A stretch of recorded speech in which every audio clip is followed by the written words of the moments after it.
नमस्कार. श्री स्वामी समर्थ. जय जय स्वामी समर्थ. अवधूत चिंतन श्री गुरुदेव दत्त. श्री गुरुचरित्र कथा अमृत. अध्याय 22. वांज म्हैस दुभती झाली. नामधारक शिष्य सिद्धयोग्यांच्या चरणांना वंदन करून म्हणाला, अहो योगेश्वर मुनिवर्य, तुमचा जय जयकार असो. तुम्ही खरोखरीच भवसागर तारक आहात. अज्ञानरूपी अंधार दूर करणारे तुम्ही दिव्य ज्योती आहात.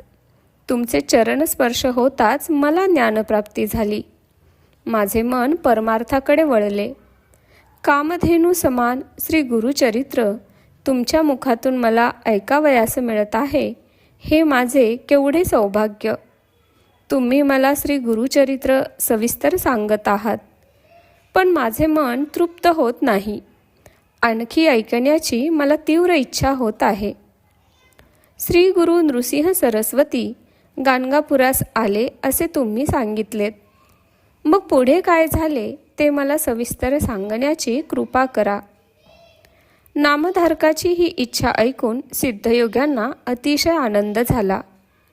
ते नामधारकाचे कौतुक करीत म्हणाले, नामधारका, तू खरोखर धन्य आहेस. या जगात तू पूज्य होशील. तू मला जो प्रश्न विचारलास त्यामुळे माझ्या मनाला परमसंतोष झाला आहे. तुला श्री गुरुचरित्र सांगताना मला अतिशय आनंद होत आहे.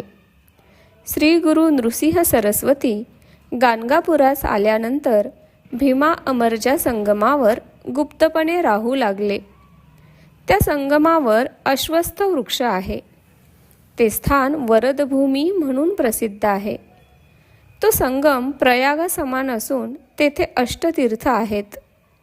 त्या तीर्थाचे महात्म्य अपार आहे. त्याविषयी मी तुला नंतर सांगेन.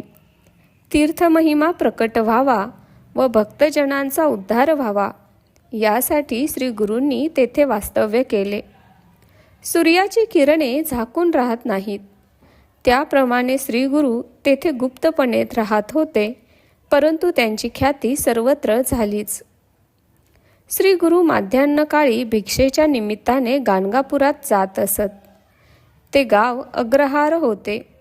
त्या गावात वेदज्ञ ब्राह्मणांची 100 घरे होती. राजाकडून त्यांना जमिनी मिळालेल्या होत्या, त्यामुळे सगळे ब्राह्मण तसे सुखासमाधानात होते.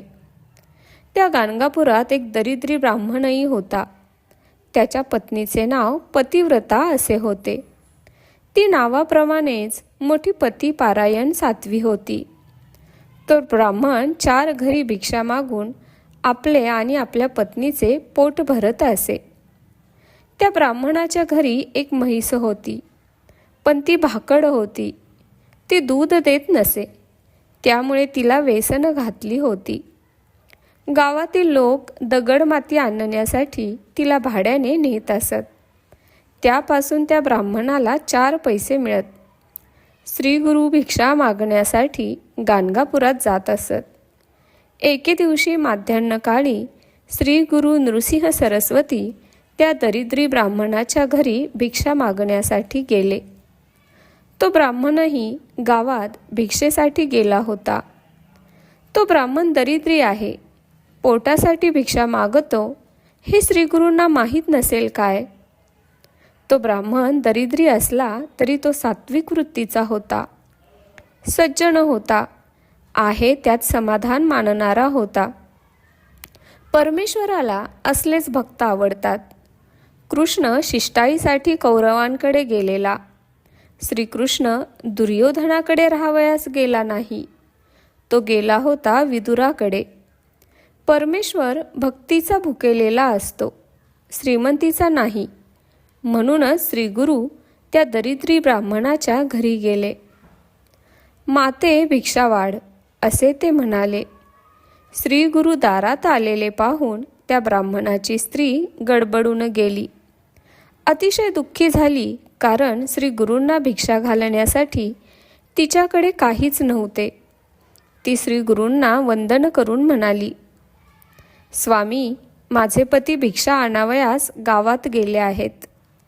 आपणास देण्यासाठी माझ्याकडे काही नाही. आपण कृपा करून थोडा वेळ थांबावे. त्या स्त्रीची ही अगतिकता पाहून श्री गुरु तिला म्हणाले, तुझ्या घरात काही नाही असे तू कसे म्हणतेस? तुझ्या घरी म्हैस आहे, ती भरपूर दूध देणारी आहे. तेव्हा मला भिक्षा म्हणून दूध दिलेस तरी चालेल. काही नाही असे म्हणू नकोस. यावर ती स्त्री म्हणाली, स्वामी महाराज, म्हैस असूनही नसल्यासारखीच आहे.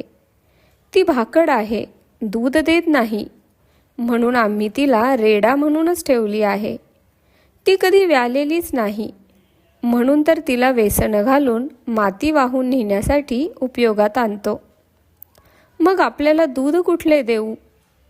यावर श्री गुरु म्हणाले, तू खोटे बोलतेस. तुझी म्हैस दूध देते. जा जा तिचे दूध काढून आण. श्री गुरु नृसिंह सरस्वतींच्या या शब्दावर विश्वास ठेवून ती स्त्री भांडे घेऊन दूध काढण्यासाठी गोठ्यात गेली.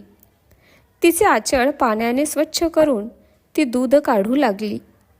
आणि काय आश्चर्य, त्या म्हशीने 2 भांडी भरभरून दूध दिले. श्री गुरु सामान्य संन्यासी नाहीत, ते अवतारी महात्मा आहेत याची तिला खात्री पटली. तिने ते दूध गरम करून श्री गुरूंना दिले.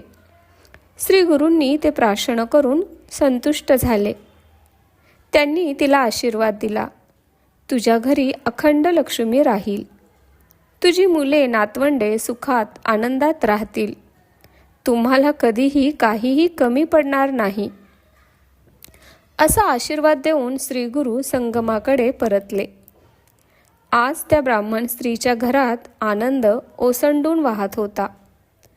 काही काळाने तो ब्राह्मण घरी भिक्षा मागून आला. त्याला आपली सगळी हकीकत पत्नीकडून समजली. तो म्हणाला, आपले दारिद्र्य गेले. श्री दत्तगुरूंनीच आपल्यावर कृपा केली आहे. आता आपण त्यांच्या दर्शनासाठी संगमावर जाऊया. ती दोघे उभयता संगमावर आली. त्यांनी श्री गुरु नृसिंह सरस्वतींचे दर्शन घेऊन त्यांची यथासांग षोडशोपचारे पूजा केली. त्या दोघांचे हृदय कृतज्ञतेने भरून आले. श्री गुरूंच्या कृपा आशीर्वादाने ते कुटुंब ऐश्वर्य संपन्न झाले. त्यांना धन धान्य पुत्र पौत्र सर्व काही भरभरून मिळाले.